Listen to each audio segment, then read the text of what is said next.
mu rukerera rwo kuri uyu wa gatatu ku itariki ya 6 y'ukwezi kwa 11 umwaka wa 2024 ugendeye ku masaha ya hano mu Rwanda, Donald J. Trump yongeye gutorwa n'abanyamerika kugira ngo yongere abayobore nka perezida mu myaka iri imbere. Donald Trump abaye perezida wa 47 wa Leta Zunze Ubumwe za Amerika, ndetse yarasanzwe ari nawe perezida wa 45 wa Leta Zunze Ubumwe za Amerika. Trump intsinzi ye yabaye ntakumirwa mu gihe yatsindiraga leta ebyiri zisanzwe zihindagurika cyane zizwi nka swing states, arizo Georgia na Pennsylvania.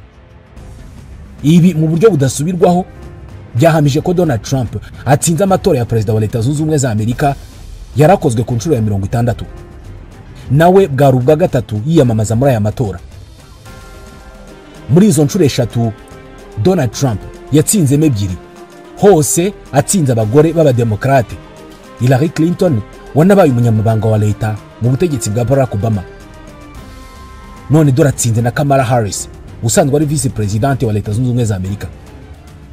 Inshuro imwe muri izi eshatu niyo yatsinzwemo hari mu 2020 ubwo yatsindwaga na Joe Biden utegeka Leta Zunze Ubumwe za Amerika kuzageza mu kwezi kwa mbere mu mwaka utaha. Donald Trump muri rusange uba afite amajwi 279 amwemerera kuba perezida wa Leta Zunze Ubumwe za Amerika mu byitwa Electoral College cyangwa se abatora bakuru. Madame Kamala Harris afite amajwi 223. Amajwi yo gutsindiraho ni 270. Muri rusange Donald Trump yatsinze muri leta nini kandi zifite abaturage benshi. Yatsinze Kamala Harris muri Texas, muri Pennsylvania, muri New York n'ahandi. Trump yijeje ko akigera ku butegetsi amasaha ya mbere azayamara ahagarika intambara y'Uburusiya na Ukraine imaze imyaka 3. Kuri we ntabwo yumva uburyo Amerika ikwiriye gusohora miliyari z'amadolari ya buri munsi ngo irafasha Ukraine mu gihe hari abaturage b'abanyamerika nabo bakeneye ayo mafaranga. Uyu munsi abategeka Ukraine n'abaturage bayo bari mu bantu batishimye kubera intsinzi ya Trump. Ikiraje ishinga bwana Trump ni ugufasha abashaka gushinga inganda muri Leta Zunze Ubumwe za Amerika n'abasanzwe bazihafite kugira ngo bakore ibintu byinshi kandi biciriritse abaturage bashobora kwigondera, bityo bakabona akazi kandi bagahaha bitabagoye. Donald Trump niwe perezida wa Leta Zunze Ubumwe za Amerika uyu munsi. Hagiye gukurikiraho iki? Mu ncamake Donald Trump yasezeranije abanyamerika kwirukana bimukira badafite ibyangombwa, kandi yabasezeranije kubaka urukuta rutandukanya Amerika na Mexique n'ubundi mu gukumira abaturage baturuka mu bice byo muri Amerika y'Amajyepfo bakanyura muri Mexique bakinjira muri Leta Zunze Ubumwe za Amerika. Kandi Donald Trump mu bikorwa bye byo kwiyamamaza yavuze ko niyongera gutorwa azahita ahagarika intambara y'Uburusiya na Ukraine mu masaha 24 yonyine. Yanasezeranije abanyamerika gutangiza imijyi mishya 10 y'inganda, koroshya kubona amacumbi muri Amerika no kuzamura ubucuruzi. Ikindi gikomeye yasezeranije abanyamerika ni ukugabanya imisoro. Ibi ni by'abanyamerika bagendeyeho bamutora kurusha gutora Kamala Harris we babwiye ko azongera inkunga igenerwa Ukraine mu ntambara ihanganyemo n'Uburusiya. Yavuze ko azongera umutekano ku mupaka wa Amerika na Mexique, we ntabwo yavuze iby'urukuta. Madame Harris abanyamerika ntabwo bemeye imigambi ye irimo kubaka inzu miliyoni 3 zo gutuzamo abaturage. Bwana Trump ubu yageze ku butegetsi akoze amateka yaherukaga mu myaka 139 ishize ubwo umuperezida yatorerwaga manda ya kabiri idakurikiranye n'iya mbere. Ni ukuvuga gutegeka Amerika bwa mbere, muri manda ya kabiri ugatsindwa ukazongera kwiyamamaza ukabona gutsinda. Uherukaga kubikora ni Stephen Grover Cleveland hari mu 1885. Uyu mugabo Stephen Grover Cleveland niwe perezida wa 22 n'uwa 24 wa Leta Zunze Ubumwe za Amerika. Ntabwo yayoboye manda ebyiri zikurikiranye. Ubu rero Donald John Trump niwe perezida wa 45 akaba n'uwa 47.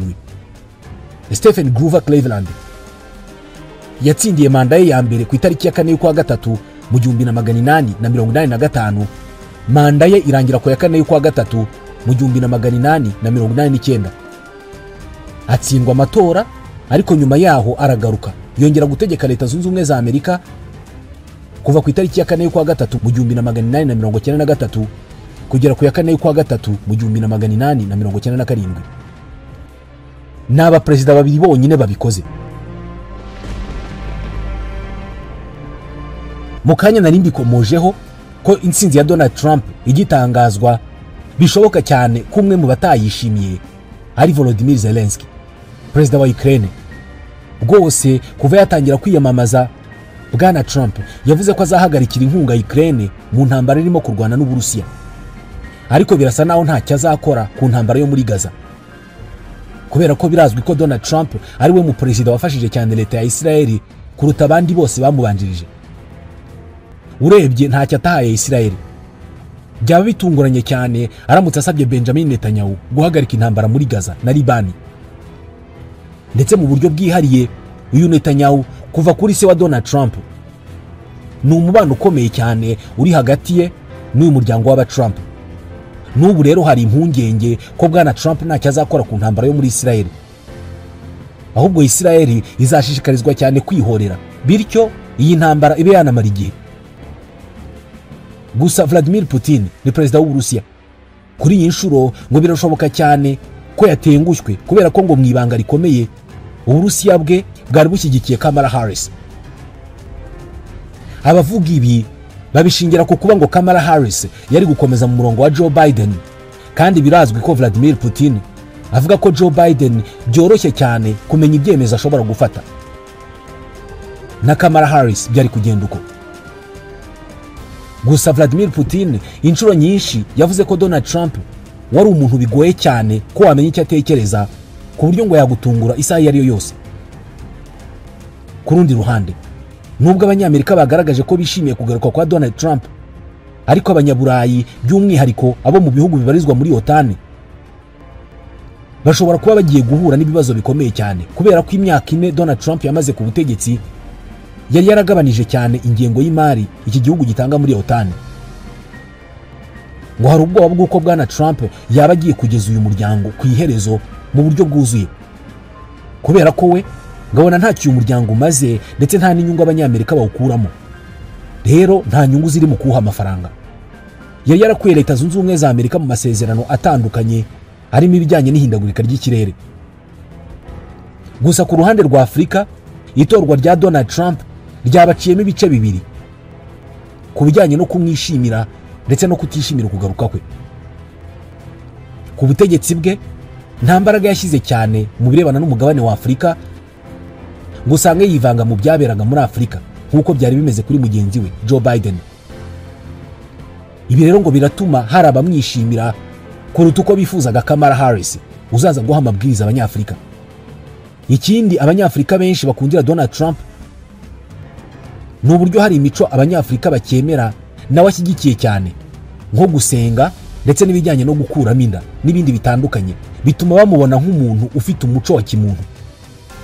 Ariko abandi banyafurika, cyane cyane abateganya kujya gushakira ubuzima muri Leta Zunze Ubumwe za Amerika cyangwa se abatuye muri iki gihugu mu buryo budakurikije amategeko, bagahinda ni kose, kubera ko birazwi ko Bwana Trump adacana uwaka n'abimukira baba muri Leta Zunze Ubumwe za Amerika mu buryo budakurikije amategeko. Ku rundi ruhande, kugaruka kwa Donald Trump gushobora kuba kugiye kugarura ihangana rya Leta Zunze Ubumwe za Amerika n'ibihugu nk'Ubushinwa na Iran.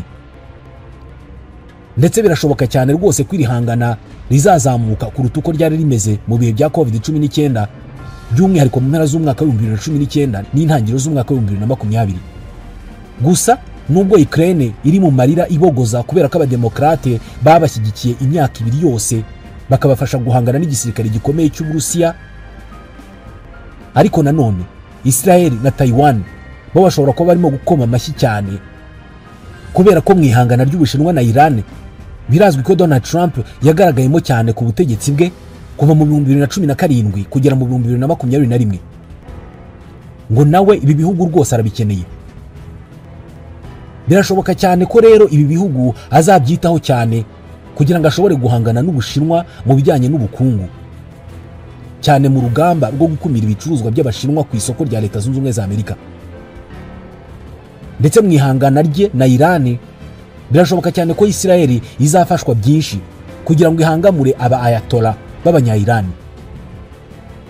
Trump abangaba abita ba sekibi bakwiye kurimburwa kugira ngo isi igire amahoro.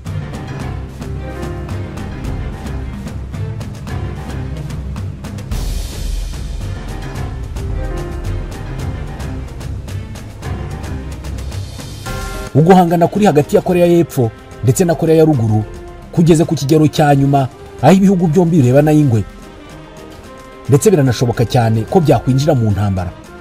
Donald Trump rero azagira icyo abikoraho, kubera ko ubwo yari ku butegetsi yari yarabashije kugirana na Kim Jong Un wa Korea ya Ruguru ibiganiro.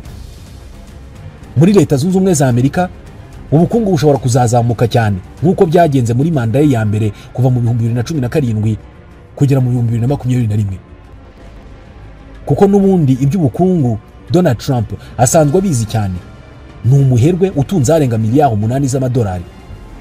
Ikindi kitezwe kandi muri Leta Zunze Ubumwe za Amerika ni ukongera kubaho kwihangana rikomeye hagati y'abaturage b'Abanyamerika, by'umwihariko abazungu n'abirabura, kuko ku butegetsi bwe byageze ku rwego rwo hejuru cyane, ndetse yavuye ku butegetsi hagezweho imyigaragambyo ikomeye yanyuze muri movement Black Lives Matter. Ni imyigaragambyo yakomotse ku yitwa ry'umwirabura George Perry Floyd Jr. w'imyaka 46 wo muri leta ya Minnesota, wishwe ku itariki ya 25 y'ukwa gatanu mu 2020, yishwe n'umupolisi witwa Derek Michel Chauvin.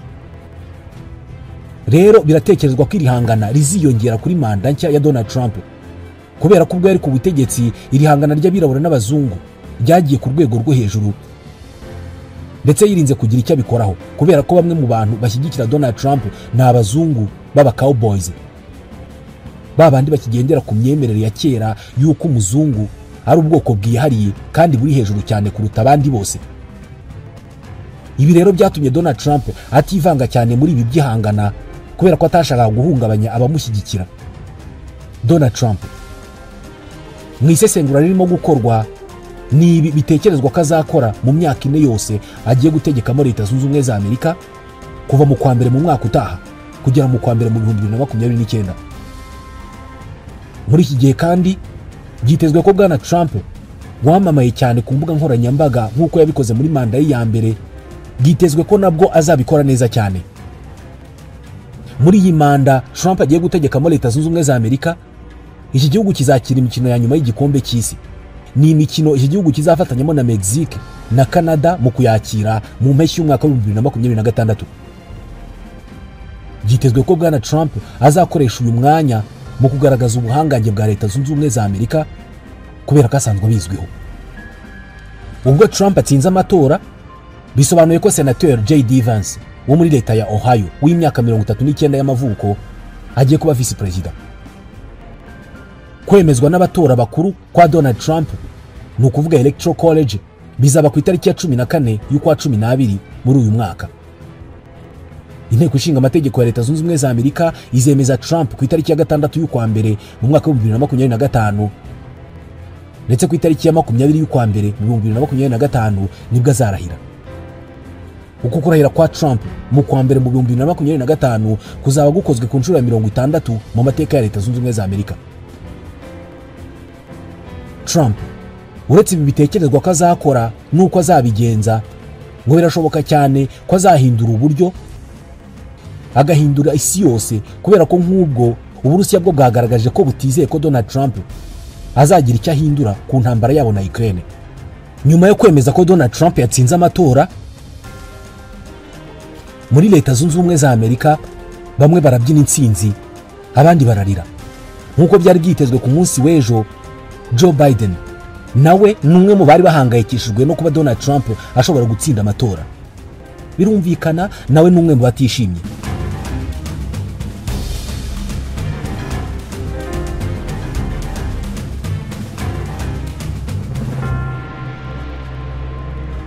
Ikindi kirimo kugarukwaho n'ibitangazamakuru by'umwihariko CNN, nuko Joe Biden yumva we y'abademokrate bagenzi be batamwitambika, ngo yumva neza ko yari kongera gutsinda Donald Trump.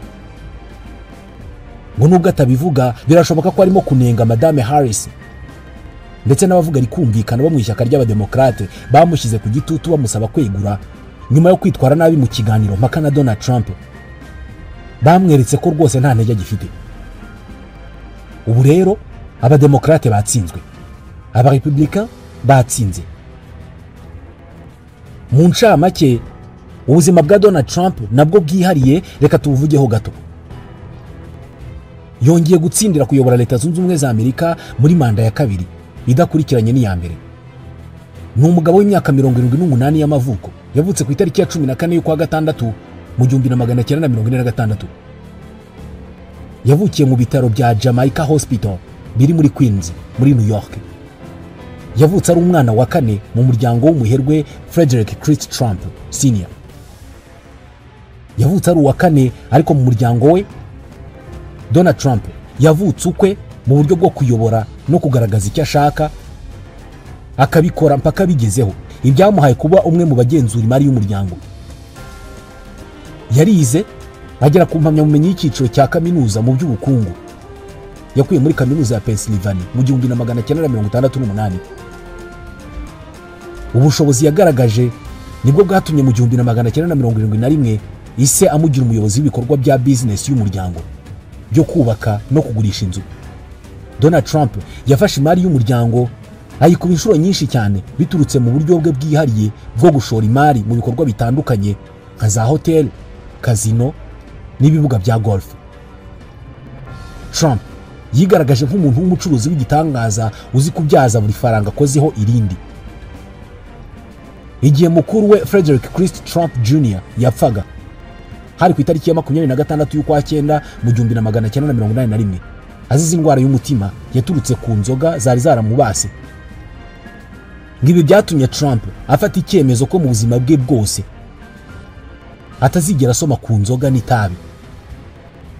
Byemezwa ko ari umugabo uzi gufata ibyemezo. Trump ahabwa kuyobora imari y'umuryango. Iyi mari yageraga muri miliyoni 200 z'amadolari, ariko yarayaguye ihinduka business y'igitangaza ihurije mu kigo Trump Organization gipima miliyari na miliyari z'amadolari. Donald Trump yashoye muri byinshi kugera naho yashoye mu marushanwa y'ubwiza, amara igihe kirekire ari ufite irushanwa rya Miss Universe. Kumenyekana no kuvugwaho cyane ni ikintu yakoresheje ubuzima bwe bwose, aba umustar rwose, maze izina Trump araryubaka rihinduka igitangaza, riba kimwe mu byamwinjirije amafaranga menshi. Kugeraho yubatse ikiganiro cyo kuri televiziyo akita Trump Show, yanagize tele-realite yise The Apprentice. Ibi rero byo gukira no guhinduka icyamamare byamusunikiye mu bikorwa byo kugira inyota yo kuba yategeka Leta Zunze Ubumwe za Amerika.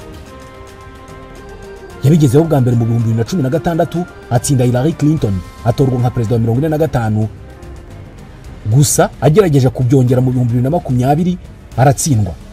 Uyu munsi nyuma yo kudacika intege nkuko byamuranze mu buzima bwe bwose, yarongera ararwana, arahangana, none aragarutse. Muri uru rugendo yarabanje yemeza aba Republika ko akwiye kongera kubahagararira mu matora maze bamugirira icyizere. Usibye abarwanashyaka bamugiriye icyizere, abanyamerika nabo bongeye kukimugirira.